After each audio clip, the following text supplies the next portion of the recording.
Bienvenue dans le premier 20h de ce mois de mai. Merci de suivre RTI 1 en titre à ce soir. La célébration officielle du 1er mai, la fête du travail à la primature ce mercredi. Les centrales syndicales ont demandé de meilleures conditions de travail en Côte d'Ivoire et aussi l'amélioration du niveau de vie des Ivoiriens avec un meilleur accès aux infrastructures et produits de base. Le Premier ministre a rassuré les travailleurs, leurs demandes sont bien prises en compte.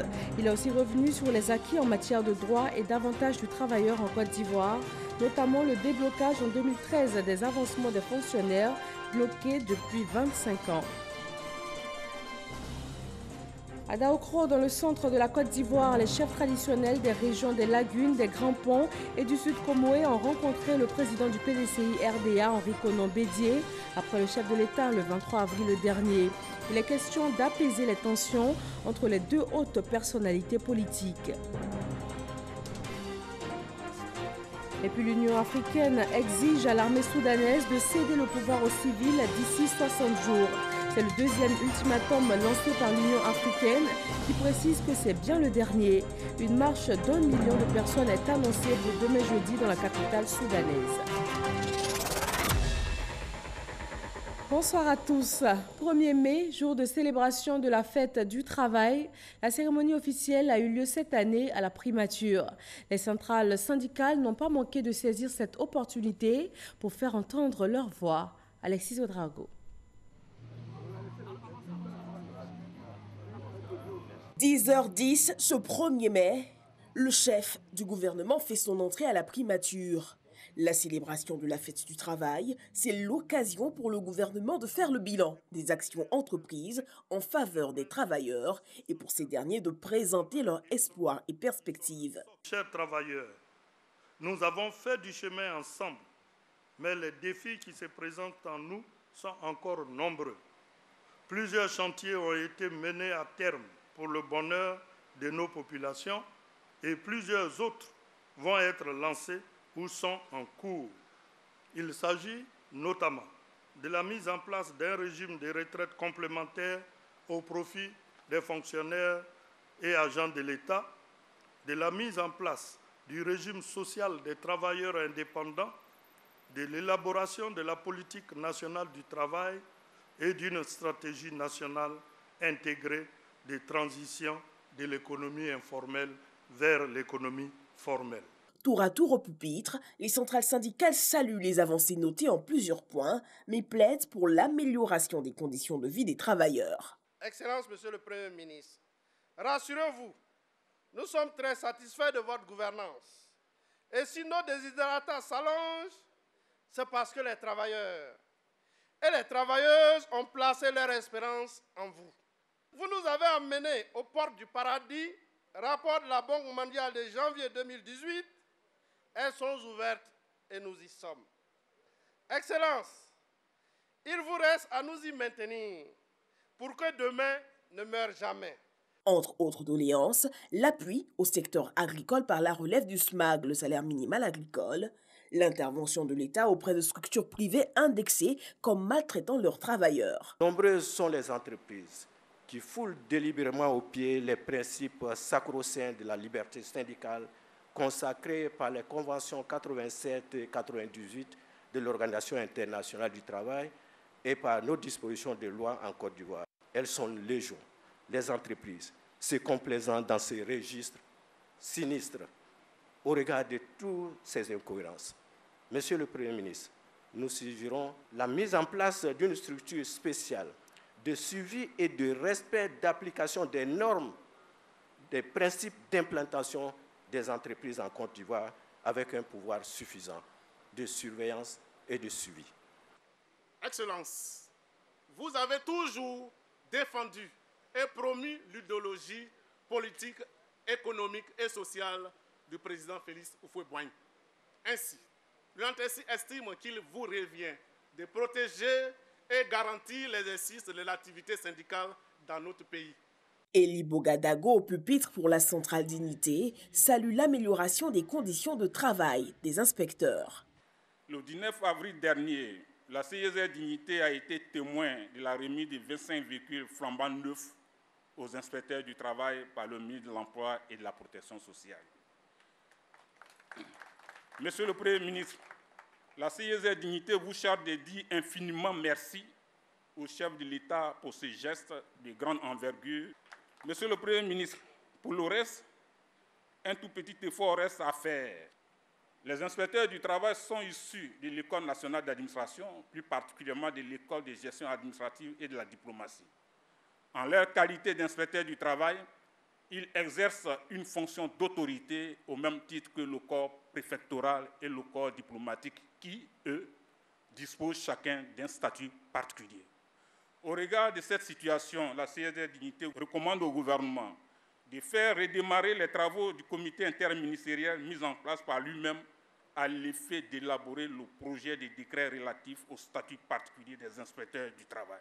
Autre point abordé, celui de la nécessité de restaurer et maintenir un climat de paix sociopolitique, doléance portée par l'UGTCI. Nous faisons l'amer constat du climat délétère entre l'État employeur et les organisations syndicales du secteur éducation-formation.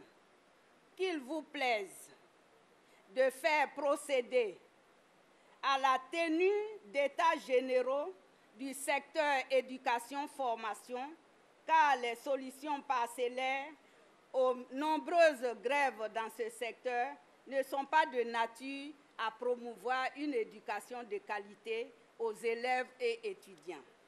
Le climat sociopolitique de notre pays est empreint par une vague d'actualité politique riche en déclarations. Nous sollicitons que vous invitiez l'ensemble des acteurs politiques de notre pays à faire preuve d'un sursaut d'apaisement afin de préserver la paix et la cohésion sociale qui n'ont pas de prix. Quand prend fin le bal des interventions, place à la remise des muguets aux dames présentes, moment de convivialité avant que ne prenne place au préchoir le chef du gouvernement. Et le Premier ministre a répondu avoir pris bonne note de toutes ces doléances. Il a fait le point des avancées en la matière. Amadou Gon Coulibaly a aussi parlé des perspectives, des ambitions et des programmes du gouvernement en faveur des Ivoiriens. Herman Guivet. Un 1er mai dans les parvis de la primature. Dans l'esprit et la lettre, un 1er mai pas si différent des précédents. Reconnaissance des efforts accomplis et doléances syndicales se chevauchent. Pour cette année, je viens de noter avec beaucoup d'attention et d'intérêt les revendications que vous avez bien voulu soumettre au chef de l'État, au nom des travailleurs, mais plus encore au nom de l'ensemble des populations ivoiriennes. Je me réjouis de la prise en charge d'une partie substantielle de ces revendications dans les 12 projets prioritaires du programme social du gouvernement. Au chef du gouvernement, Amadou Gon Coulibaly, de rappeler l'essentiel des actions engagées par le gouvernement pour l'amélioration des conditions de vie des travailleurs. L'élaboration du compendium pour les personnes en situation de handicap, en vue de faciliter leur insertion socio-professionnelle dans le secteur privé et le recrutement dérogatoire à la fonction publique. Et en 2018, c'est 158 personnes en situation de handicap qui ont été intégrées à la fonction publique. La reprise de la décoration annuelle des fonctionnaires et agents de l'État après plusieurs années d'interruption. Les efforts de modernisation et de renforcement des capacités et d'amélioration du service public avec la mise en œuvre de projets spécifiques comme le Programme national d'appui aux réformes institutionnelles et à la modernisation de l'État et la mise en place du portail du service public. Nous travaillerons à la réduction des délais pour que les nouveaux fonctionnaires puissent toucher le plus rapidement possible leurs revenus. Des infrastructures sociales de base ont été mises en place par le gouvernement. D'autres projets sociaux verront le jour. Les actions du gouvernement visent à accroître l'offre et l'accessibilité des services publics de base, notamment en matière de santé, d'eau potable et de produits de grande consommation. Certains partenaires du système éducatif ont porté atteinte à l'accord de trêve sociale signé avec le gouvernement. Le Premier ministre, pas du tout d'accord. Depuis quelques mois, je constate avec regret que cette trêve sociale à laquelle nous nous étions tous engagés a été rompue par certains travailleurs du secteur public, et ce, malgré les importants efforts consentis par le gouvernement. Cela n'est pas acceptable. Le gouvernement a fait sa part en respectant scrupuleusement tous les engagements pris. Plus de 1513 milliards de francs CFA ont été engagés par le gouvernement depuis 2013 pour la revalorisation des revenus des fonctionnaires, dont 705 milliards de francs CFA pour le déblocage des salaires et le paiement du stock des arriérés. Il est donc difficile de comprendre qu'en dépit de ces efforts, dans des situations budgétaires contraignantes, que ce début d'année 2019 soit rythmé par un regain de mouvements de grève dans divers secteurs, dans la santé, l'administration territoriale et surtout l'enseignement. Se félicitant du retour de tous les partenaires du système éducatif à la table des négociations, Amadou Coulibaly a tenu cependant à faire une mise au point quant à l'une des doléances présentées par les syndicats. Le stock des arriérés de 1988 à 2008. Alors là, je voudrais être par contre clair, ça ne fait pas du tout partie des éléments que le gouvernement compte prendre donc en compte. Nous avons pris en compte très clairement le stock des arriérés depuis 2008, mais le stock dit des arriérés de 1988 à 2008 ne pourrait être pris en compte aujourd'hui compte tenu des contraintes budgétaires que cela pourrait induire. Donc je ne voudrais pas laisser prospérer l'idée que c'est une question sur laquelle nous aurons donc à délibérer. Le dialogue social et politique s'amplifiera pour un climat social apaisé, a rassuré le Premier ministre. Le chef du gouvernement a rendu hommage aux premiers travailleurs de Côte d'Ivoire, ceux du secteur agricole, pour leur performance, les rassurant de la ferme volonté du gouvernement de toujours œuvrer afin que ceux-ci bénéficient du fruit de leurs efforts. Amadou Coulibaly, le Premier ministre, a indiqué qu'un plan d'achat sera mis en œuvre par le Conseil du coton et de l'anacarde en vue de faire respecter le prix plancher fixé par le gouvernement à 375 francs CFA le kilogramme. Pour Amadou Coulibaly, demain ne saurait mourir au regard des multiples décisions et actions engagées par le chef de l'État, Alassane Ouattara et son gouvernement pour le bien-être de leurs concitoyens. Comme vous avez pu le voir, les plaidoyers des centrales syndicales ont essentiellement porté sur l'amélioration des conditions de vie et de travail. Je voudrais, au nom de notre centrale, pouvoir dire merci infiniment à Monsieur le Premier ministre, qui non seulement a repris l'ensemble des préoccupations les nôtres, mais y a apporté solutions et approches pour les préoccupations pour lesquelles nous avons encore quelques difficultés. Nous notons que vous avez déjà pris rendez-vous pour le futur, un futur assez proche, et nous pensons également que l'ensemble des ministres concernés par un certain nombre de thématiques permettra que nous puissions en discuter. Discuter, mais sous un arbitrage qui permette de dégager les solutions. Précisément dans le cadre des PME, il y a eu des mesures qui ont été annoncées. Nous attendons avec joie l'application de toutes ces mesures pour que les PME puissent avancer. C'est un discours qui donne de l'espoir, c'est un discours concret, réaliste, qui tient compte des ressources, mais qui promet aussi des choses agréables pour les Ivoiriens. Nous vous proposons maintenant des réactions de membres du gouvernement après cette cérémonie officielle. Un discours qui donne les grandes orientations que le gouvernement, sur instruction de son Excellence Monsieur le Président implique, compte mettre en œuvre pour cette croissance inclusive. Donc on part aujourd'hui très heureux, et je crois que vous le voyez sur le sourire de tous les travailleurs, que le plan social du gouvernement apportera beaucoup de réponses aux préoccupations des travailleurs. Il est bon que les acteurs sociaux se fassent confiance, se créditent de la bonne foi. Et c'est un appel que nous voulons lancer à tous les travailleurs, de quelque bord, de quelque secteur qu'ils soient, pour qu'ils privilégient la voie du dialogue. Les syndicats ont été dans leur rôle en présentant leurs revendications et leurs doléances. Le discours du Premier ministre a répondu en tout point aux différentes revendications, mais en insistant sur ce qui a déjà été fait et en laissant la porte ouverte à ce qui va être fait. En disant, et ça je crois qu'il faut le retenir, que la plus grande partie des revendications des syndicats se retrouvaient dans le programme social du gouvernement de 2019.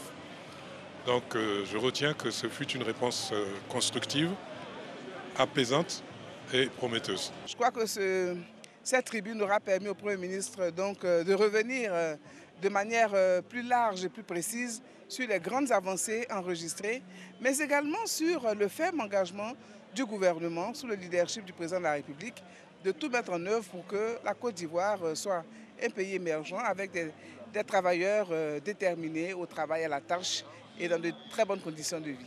Toutes les revendications qui ont été présentées depuis l'année dernière ont commencé donc à connaître des solutions. Ils demandent simplement aux travailleurs de faire preuve de responsabilité pour nous permettre de construire le pays dans la paix. La devise de notre pays, c'est l'union, la discipline et le travail. C'est la voie tracée par Oufoué. Le Premier ministre s'est inscrit dans cette logique en rappelant les vertus du travail et en incitant les uns les autres au travail. En tout cas, c'est un discours responsable, c'est la fête du travail et je profite de l'occasion pour souhaiter bonne fête de travail à tous et à toutes. Célébration de la fête du travail à Bouaké, la capitale du Béquet, devant le chapelet de revendication des centrales syndicales. Le secrétaire général de préfecture a rendu un hommage appuyé aux travailleurs avant de les appeler à être coopératifs. Kwadjo Kwame, RTI Bouaké. Bouaké, boulevard du Palais du Carnaval, lieu de la célébration de la fête du travail. Le travail qui anoblit et qui assure la dignité humaine. Cérémonie présidée par le secrétaire général de préfecture, les représentants des centrales syndicales ont saisi l'occasion de cette célébration pour égrener un chapelet de revendications. Toutes nos unités sont fermées. Je citais entre autres les établissements Robert Gonfreville, Oléol est parti, Ifexi a des difficultés et beaucoup d'autres sociétés. Ça fait des personnes qu'on met dans les rues, des enfants qu'on laisse dans les rues, parce que papa ne pouvant plus assumer la nourriture, maman ne pouvant plus assurer la nourriture, les enfants vont aller se débrouiller entre griffes dans les rues. Malgré les efforts consentis, la filière coton a toujours mal de son industrie par la fermeture des entreprises de trituration et de filature. Le secrétaire général a rendu un hommage appuyé aux centrales syndicales qui perpétuent le combat de la justice, avant d'appeler les travailleurs à un esprit coopératif. Pour l'orateur, le seul combat porteur est celui d'une société juste et fraternelle où chaque Ivoirien a la place qu'il mérite dans la société, lui garantissant une vie meilleure. À Korogo, la fête du travail a été célébrée dans l'enceinte de la préfecture de région. Elle a rassemblé les différentes couches socio-professionnelles de la région du Poro, à Mississauga.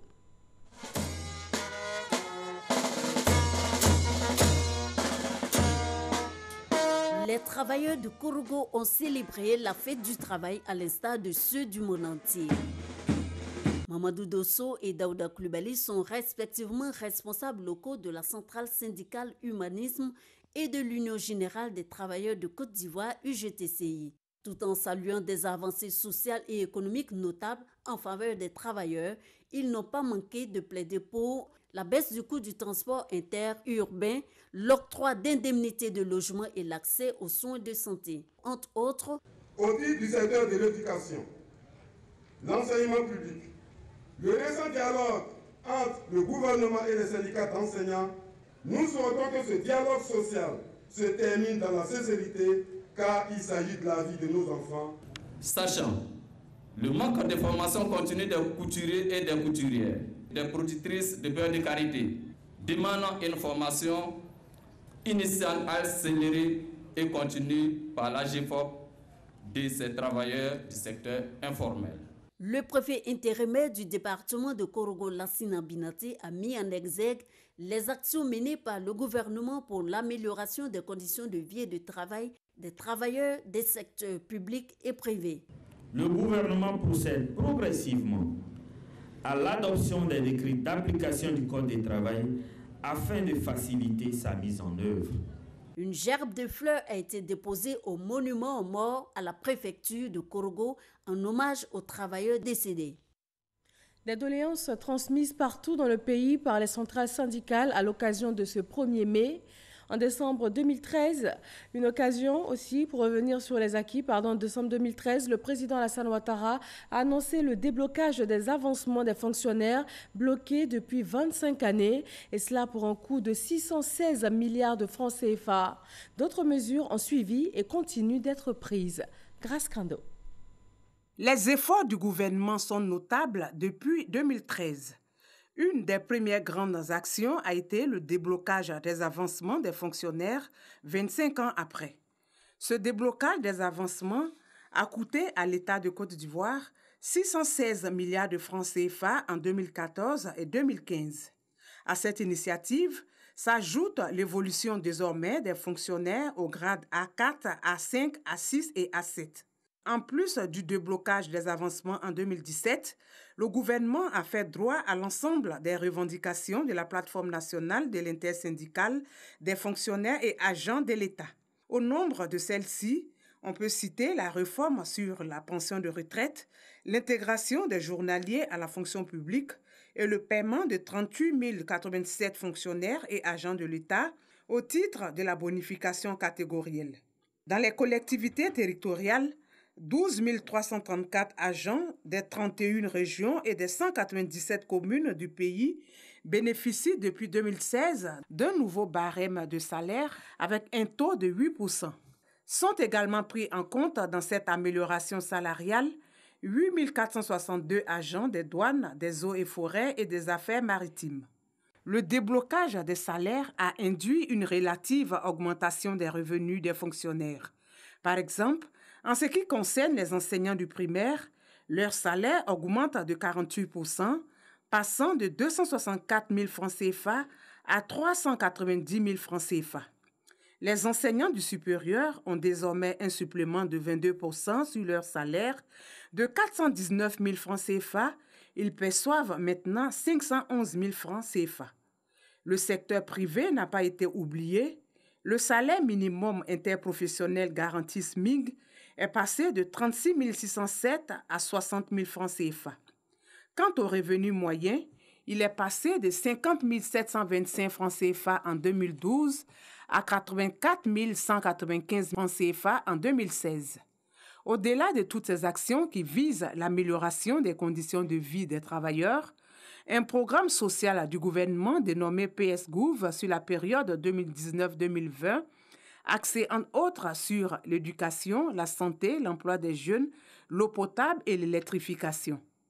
Ce programme social du gouvernement va coûter plus de 727 milliards de francs CFA à l'État de Côte d'Ivoire. Une note triste dans ce journal, le décès de Bozoa Seri Nyoleba Maurice ce mercredi. Il a été ministre du Commerce, de l'Industrie et du Plan et président du Conseil économique et social. Maurice Seri Nyoleba est né le 11 juin 1935 à Bebo-Siboa dans le département de Daloa. L'actualité politique nous conduit dans le nord de la Côte d'Ivoire. Les cadres du RHDP sont en tournée d'explication et d'information dans le département de Dabakala. Le ministre Ali Koulibaly, à la tête de la délégation, a exhorté au rassemblement autour des idéaux du RHDP. Soro Corona. Tournée d'explication et d'information des envoyés du RHDP.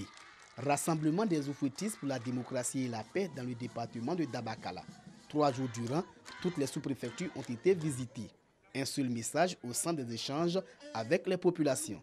Celui de rétablir la vérité sur des propos traitant d'Abakala, des localités abandonnées ou oubliées par les actions de développement du président de la République, Alassane Ouattara. On ne peut pas cacher le soleil avec la main. Ne pas reconnaître cela, en français on parlerait de déni de réalité. Nous n'accepterons jamais qu'on caricature ce qui a été fait et la réalité de notre département. Vous n'êtes pas des oubliés du développement. Le train du développement est passé ici grâce au président Alassane Ouattara. De grâce, on n'essaie pas de distraire nos populations qui sont au travail. Que vous ayez des aspirations, quoi de plus normal, mais chercher à caricaturer la situation, à instrumentaliser notre département pour atteindre un objectif, c'est triste.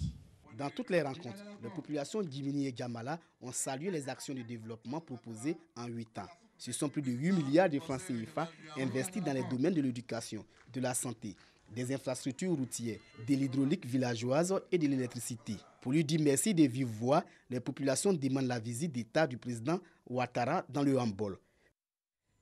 Les chefs traditionnels des régions des Lagunes, des Grands Ponts et du Sud Comoé se sont rendus à Daoukro. Ils ont rencontré le président du PDCI RDA, Henri Konan Bédié. Une rencontre qui intervient après celle avec le chef de l'État le 23 avril dernier. Et il est question d'apaiser les tensions entre les deux personnalités politiques. Et selon ces chefs traditionnels, les échanges ont été fructueux et augurent de lendemains meilleurs et rigorés. Accompagné de Robert Begré-Mambé, ministre-gouverneur du district d'Abidjan, une soixantaine de chefs traditionnels représentant les populations des régions des Lagunes, des Grands Ponts et du Sud Comoé sont allés à Daoukro pour rencontrer le président Bédié. Objectif, renouer le dialogue avec le président Alassane Ouattara pour le bonheur de la Côte d'Ivoire.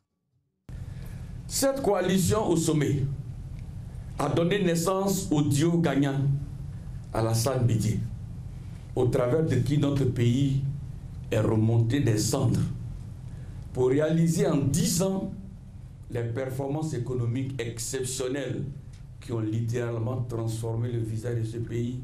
Ces chefs traditionnels avaient déjà été reçus en audience par le président de la République le 23 avril dernier. Pour sa part, le président Henri Konan Bédié se dit favorable au dialogue. Je voudrais vous remercier pour avoir effectué le déplacement jusqu'à Daoukro pour réaffirmer la portée du dialogue, d'ailleurs jamais rompu, entre le président de la République, Alassane Ouattara, et moi-même. Espérons que les jours qui suivront, grâce aux prières des uns et des autres,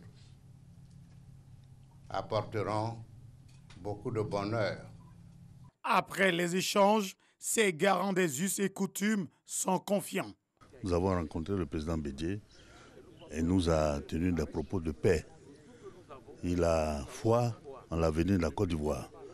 Une autre rencontre est prévue avec le président Bédié dans les prochains jours.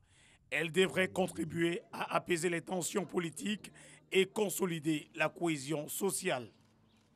À Grand Bassam, la communauté musulmane de la mosquée Fatima Zahra a prié pour la paix et la cohésion sociale en Côte d'Ivoire.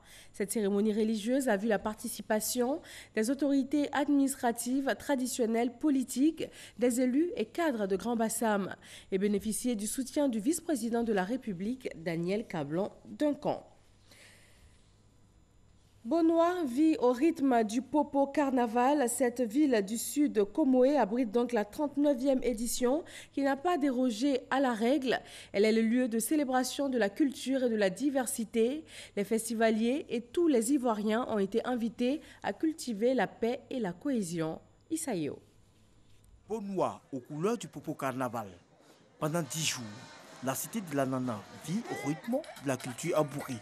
Cette 39e édition du plus vieux festival de Côte d'Ivoire met cette année la cohésion sociale au cœur de l'activité. Le fait de se mettre ensemble pour partager un repas, ce sont des signes de cohésion sociale.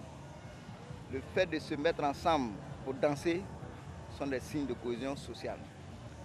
Le fait de se mettre ensemble, de chanter, ce sont des signes de cohésion sociale. Et au Popo, vous allez retrouver tout cela. Le Popo draine du monde, de personnes de toute origine. Les gens sont différents et c'est cette diversité-là qui doit être une force. Puisque mise ensemble, ça doit créer quelque chose de grand, de beau.